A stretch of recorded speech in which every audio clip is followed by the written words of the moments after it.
Unajua kuna kitu kimoja ambacho ukiweza kukimiliki, unaweza kubadilisha maisha yako kabisa ndani ya muda mfupi sana.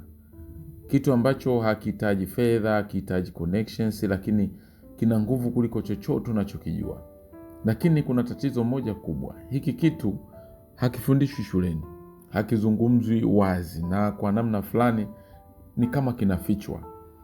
Leo nitakuonesha siri 5 ambazo zinaweza kubadilisha kabisa namna unavyofikiria, unavyoishi na hata mafanikio yako.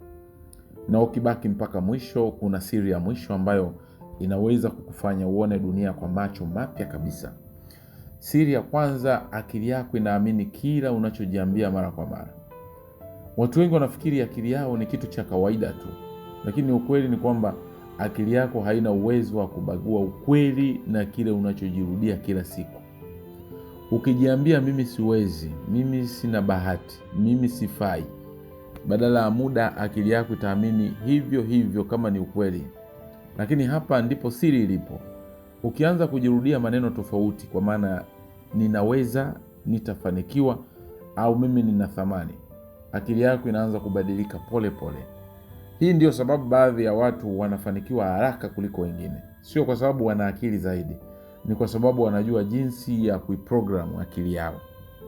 Siri ya pili, unatumia sehemu ndogo sana ya uwezo wako wa akili. Huenda umewahi kusikia hili kabla, lakini watu wengi hawaichukulii kwa uzito. Akili ya binadamu ina uwezo mkubwa sana, lakini asilimia kubwa ya watu wanatumia kiwango kidogo cha chini sana. Kwa nini? Kwa sababu wamezoea maisha ya kawaida, wamezoea kufikiria kwa mipaka. Unapojaribu kitu kipya, unapojifunza skills mpya, unapojisukuma kufanya kile kinachokuogopesha, ndipo akili yako inaanza kufunguka. Hii ndio maana watu wanaofanikiwa sana huwa wana tabia moja: hawakai kwenye comfort zone. Siri ya tatu ni mazingira yako yana influence kubwa kuliko unavyofikiria. Hii ni siri ambayo watu wengi hawaifahamu. Watu wanaokaa nao, vitu unavyoangalia kila siku, na maneno unayoyasikia mara kwa mara vinaathiri moja kwa moja akili yako. Ukizungukwa na watu wanaolalamika, na wewe utaanza kulalamika. Ukizungukwa na watu wanaofanya kazi kwa bidii, na wewe utaanza kufanya kazi kwa bidii. Akili yako ni kama sponge, inanyonya kila kitu kinachoizunguka.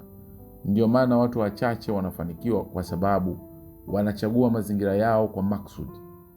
Jiulize leo, unakaa na watu wa aina gani? Siri ya 4, mawazo yako yanaunda maisha yako. Hii inaweza kuonekana rahisi, lakini ni ya nguvu sana.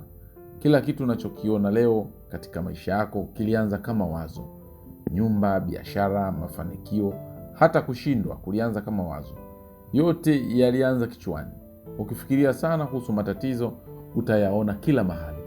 Ukifikiria kuhusu suluhisho, utaona fursa ambazo wengine hawazioni.